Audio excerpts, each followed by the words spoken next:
Hi. The first category of basics that I want to break down on a step-by-step movement are your blocks, and I will do this in a square horse posture or position, or also called a kibadachi. And this will be done from a set position.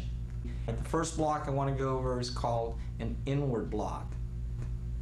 And I will break it down to three basic movements. 1, bring it up. 2, sweep your arm across. 3, bring it back into a set position. Left arm is up, cross, back into a set position. That's your inward block, also called in Japanese chudan uke. The outward block starts across. 1, 2, sweeps across the face, and then 3, back into a set position. 1, 2, and 3. And he goes to the outside. It's called an outward block, ura chudan uke. The next block is an upper block. It comes across, goes up, 2, and then 3 back. Across, up, 2, and 3. So that these 3 blocks will protect the upper half of the body. Up, across, on both sides, and so on. The next block is called a downward block, or gerambarai. From here, bring your opposite arm to your opposite shoulder from here, sweep across from hip to hip, and then back into a set position. So you go 1, and then 2, and then 3. The next block is called a reverse hand block. It starts off like you're going to do an inward block, and then you sweep downward and across, 2, and 3. So then you come in 1, 2, and 3. These are the 5 basic blocks that you would learn in white and yellow. And you would then put these blocks into different combinations in your practice. From here, we'll go into another category of basics, your kicks.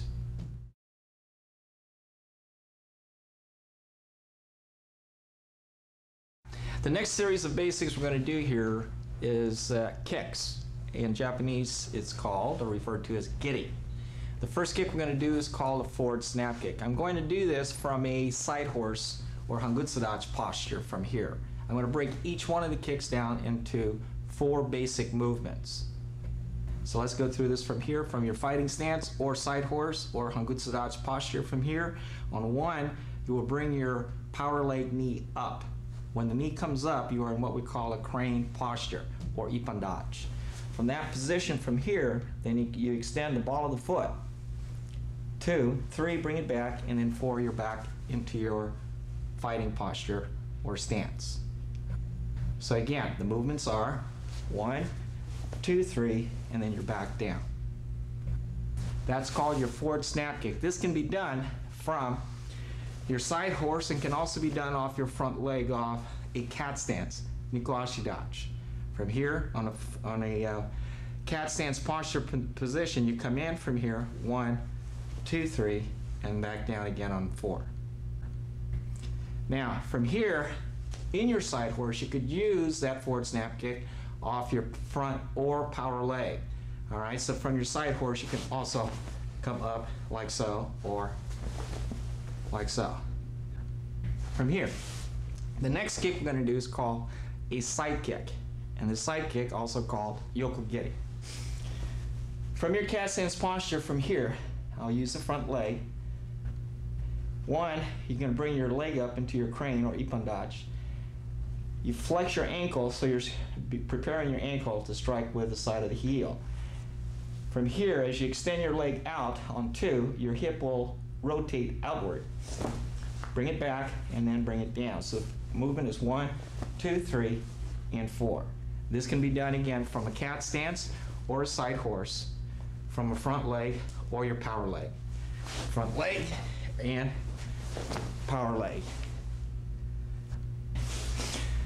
The next kick is called a roundhouse. A roundhouse kick, it's like a forward snap kick, where you aim your crane position with the knee, but your crane is coming around from the side. So from here, to rotate and get that power leg coming from the outside, you always have to make sure your front leg turns and pivot. And what this will do is it, 1, prevents you from injuring your front leg, and 2, it gets your body rotating with the hip to get you more extension and power. The movement will look like this from here. 1, the knee comes up, 2, 3, and then you're back down. If you use it from the front leg, you shift your weight to the back leg, the heel comes up, and you'll snap the kick across. 1, 2, 3, and then back down. All right, so that's your roundhouse kick. Rear kick. Your rear kick, 4-count movement on that, you'll be striking with the heel. If your attack is coming in from the side or from the rear, you bring your crane up in position. When you do this, to help keep your balance, keep your elbow back towards your hip and look over your shoulder. 2, 3, and then bring it back down. So it's 1, 2, 3, and down.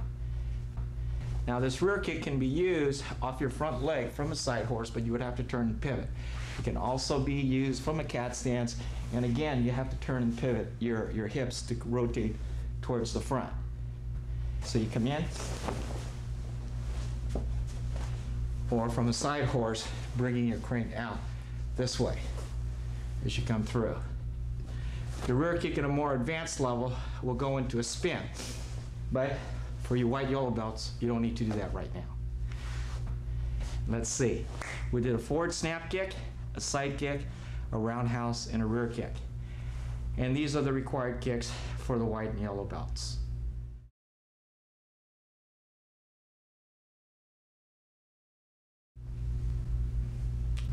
The next group of basics we're going to work on is called ground defense. And in white yellow, the required ground defense is a very basic forward roll, backward roll. And this can be very useful if you trip and fall or if someone throws you down. Sensei? So, from here, if someone is coming from behind and he's shoving you down, you want to be able to roll with the movement, prevent yourself from getting hurt, get back up, get out of there, or turn around and defend yourself. Thank you, Sensei. Now, to work on this, I'd like to break it down so it would be a lot easier for you to go through the movement step by step. Now, from here, if you fall forward, you wouldn't just fall in your face. You would want to attempt to try and keep your balance. So as you step forward, in this case I will use my left leg. From here, this is the first position of losing your balance. Now, we can get into that posture from down here in a kneeling position. From here, your left arm or your opposite arm, your right arm will be coming down. You now form a triangle right here. This will keep you stable. Your opposite arm left will start to roll your shoulder over, and you stop into this position. Now I call this a figure 4 posture here because my legs are folded into a number 4 position. From here, the momentum of coming down like this will bring my body over where I'm now on my legs. I get on the ball of the foot of my back leg and I get up. I'm in my fighting posture. Let me go through that one more time. I'm falling forward off balance. I want to keep my balance so I don't fall on my face. So as I step forward, my legs start to bend, my triangle starts to develop. I come down, I complete my triangle, roll on my shoulder, get on my figure 4, and up to do whatever it is I need to do. That is your forward roll. You want to work this on both sides so that you get comfortable to fall in any direction from the forward position. The next ground defense is a backward roll, Sensei. So,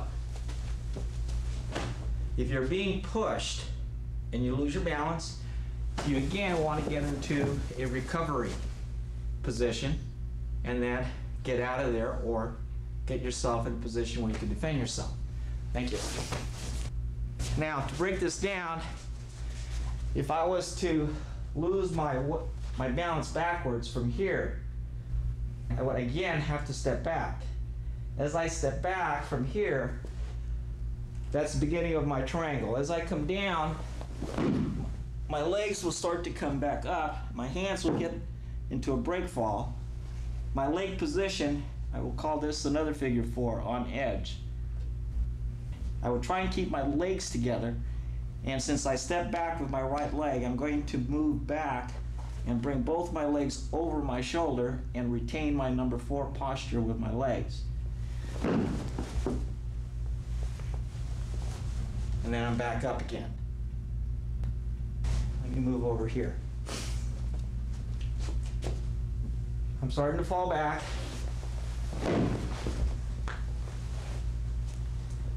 In a ready position. You should practice this on both sides. So if you step back with your opposite leg, then you do everything in reverse. Now, the next series of basics I want to go over has to do with balance exercise. And we'll use some kick combinations to do this.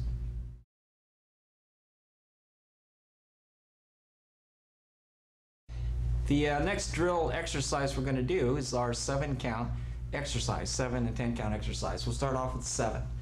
The 7-count exercise is a double kick that is broken down step by step, done slowly to develop better balance.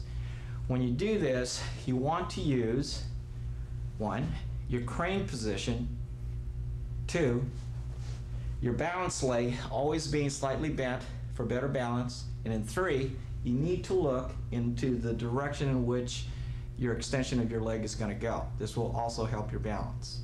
All right? So from here, from a standing posture from here, you can do this from a side horse or any type of fighting posture, and you could also do it from a standing posture, which is how we're going to do it today. So from here, the first kick is going to come up to the front. You're going to bring it up, 1, 2, 3. And then start to look back. You're in a 4 position, look with your peripheral, 5, 6, and 7. So that's your 7-count exercise. And again, from here, it's 1, 2, 3, 4, 5, 6, and 7. Your 10-count exercise is a triple kick, and you're going to use a forward snap kick, a side kick, and a rear kick, broken down into 10 movements. So from here, I'll do it this way first. I'm going to come in, 1, 2, 3, 4, 5, 6, 7, 8, 9, and 10. And again, I'll do a slight angle off from here. You're coming in, 1, 2, 3, 4, 5, 6, 7, 8, 9, and 10. Remember, you need to work this on both sides to develop balance on both sides of the body.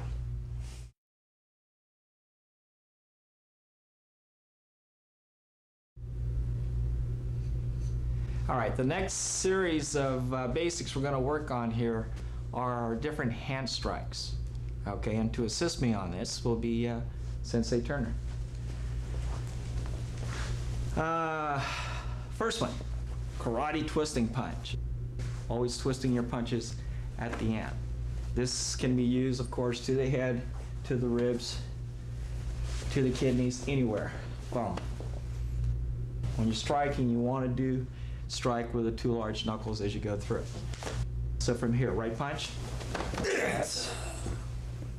twisting punch, okay? A chop. A chop can be used side of the neck, from here, throat, depending on how you're coming around. From here, you could come in, chop into the ribs this way, and so on. So from here, punch, here.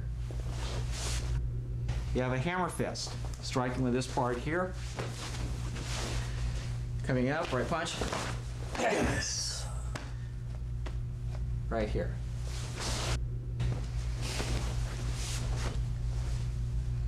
Half fist coming in to the throat. From here, could be anything. Could be a right punch, could be an overhead strike from here. If it's a right punch, bam, coming right in. Sensei, in Japanese, what is this strike called? Hire Kenzuki. Okay. In Japanese, what is this called? Ippon kenzuki. Okay. Yakazuki. And then if you come in with a side fist, Tete kenzuki. very good.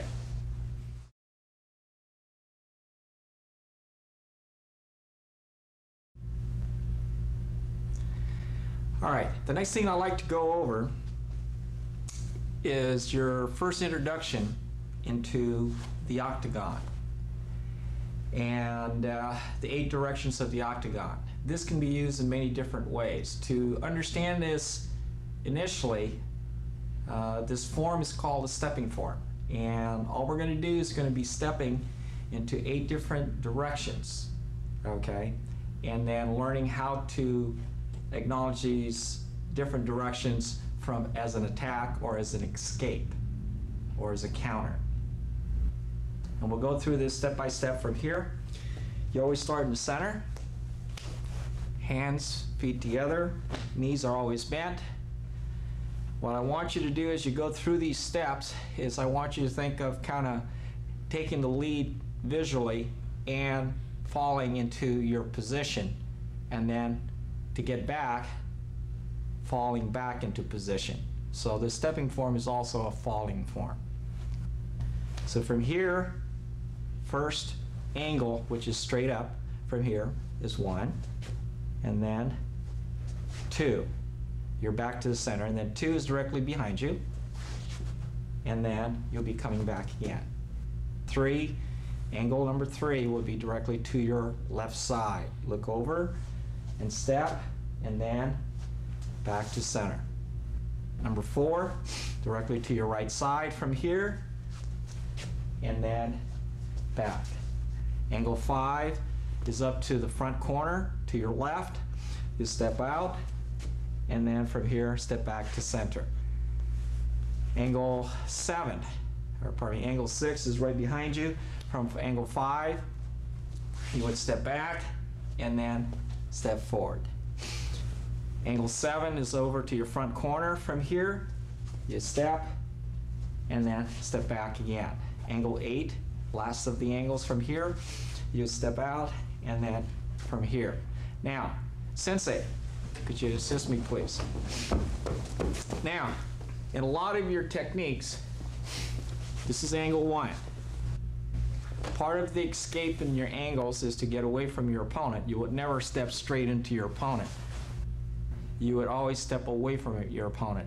In most of your hand-to-hand techniques, you're either going to step to the corner to your left or to your right. This is angle number 5 or angle number 7. So if he throws a punch, you're over here. If he throws a punch again, bam, you're over here. And then you can go into your counters.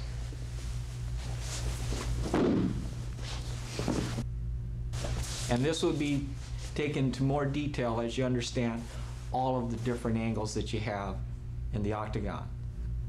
So you first have to practice where these angles are. So from here, thank you, Sensei. We'll go through this again from here. Angle 1, you get each, and then back. Knee, and then back. San, Shi, Go, Rok,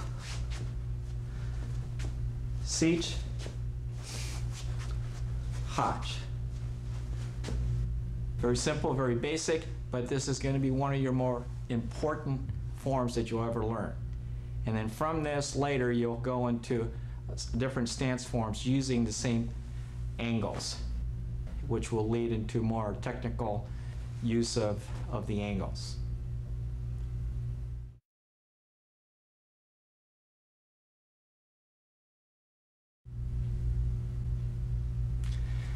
All right, the next thing we're going to do here is called kata 1. It's also called short 1 in a lot of the Kempo systems. Kata 1 is a very beginning basic kata utilizing block combinations. There's 4 directions of attack for change of direction.